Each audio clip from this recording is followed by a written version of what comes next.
Hey, Steve Guttenberg here, and I am the Audiophiliac, and I'm here with Bob Hazelwood from Plus Audio, and he has this kind of really surprising product. Frankly, I'm shocked how good it is, because if someone told me about your idea, I'd say, that's not going to work. The idea of having a turntable and a speaker is one piece, where all the vibration of the speaker is going into the turntable, that's kind of crazy. That's been suggested to us by a number of sources. Possibly be any good.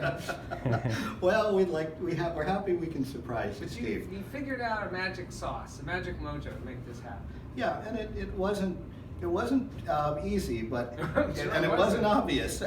Speakers put energy into the turntable, and you have this very super sensitive photo cartridge picking up vibrations. Mm-hmm.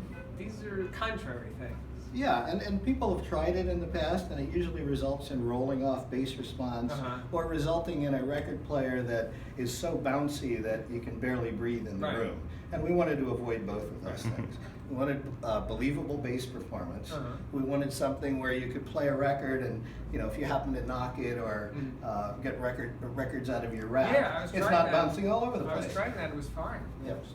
So that's where the challenge was, and we wanted to offer fidelity that would satisfy 90% of the people out there that appreciate good quality and appreciate what we get in the high performance audio market, but with something simple that you take out of the box and you plug into the wall.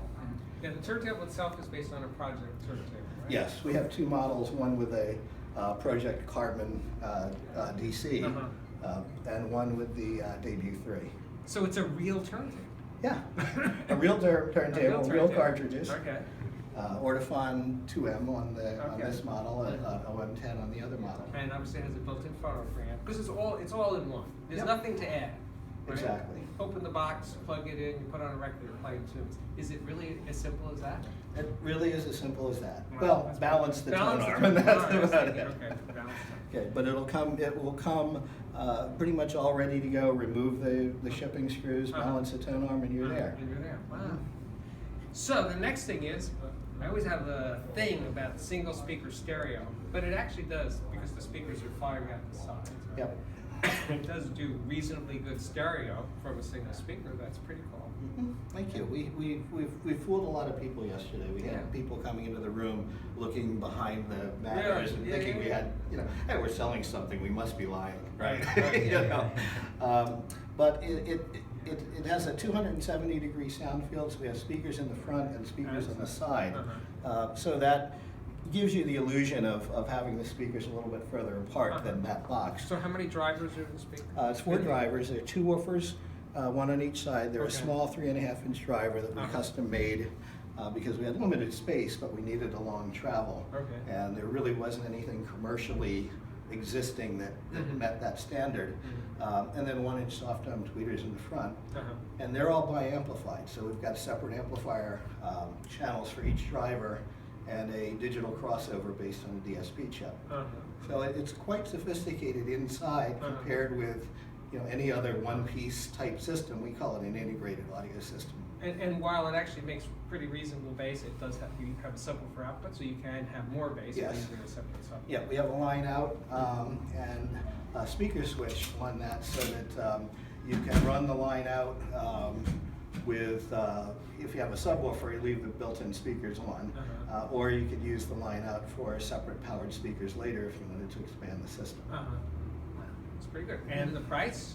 The price for this model is $1,400. The price for the model with the carbon, the model with the non-carbon model is $1,200. And they'll be available in the first quarter of next year.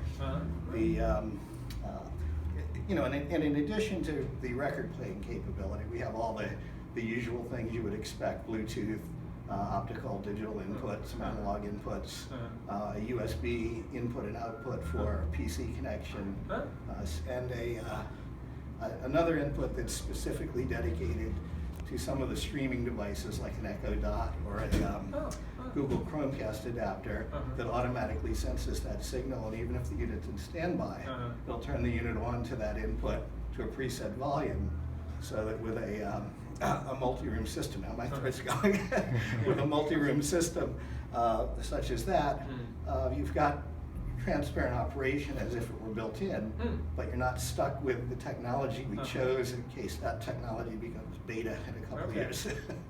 That's pretty cool. So I think we did it. Anyway, so my name is Steve Guttenberg. I am the audiophiliac. I'm here with Bob Hazelwood from Plus Audio, and we'll see you next time. Thanks. Thank you.